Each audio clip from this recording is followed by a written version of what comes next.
N'arrache pas des mains de Dieu ce qu'il ne t'a pas donné.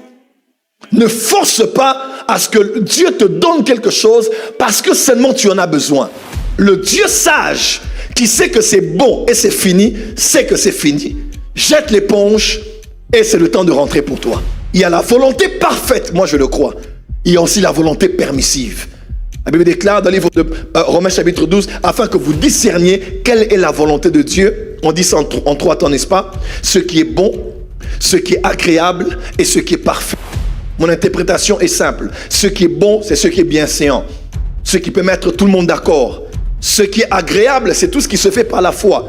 Hébreux 16, verset 11, verset 6. Car sans la foi, il est impossible d'être agréable à Dieu. Il y a des choses qu'on fait par la foi.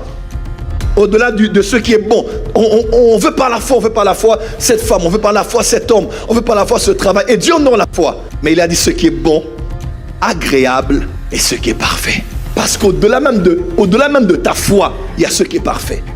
Des fois, Dieu va honorer ta foi, mais ta foi n'a pas honoré sa volonté parfaite. Tu as eu quelque chose parce que la foi est puissante, mais tu ne l'as pas eu parce que c'était dans la volonté parfaite de Dieu. C'est ainsi que Jésus a dit, si tu peux même retirer cette coupe, mais toutefois, non pas ce que je veux, parce que dans ce corps c'était difficile, non pas ce que je veux, mais ce que toi tu veux, que ta volonté se fasse.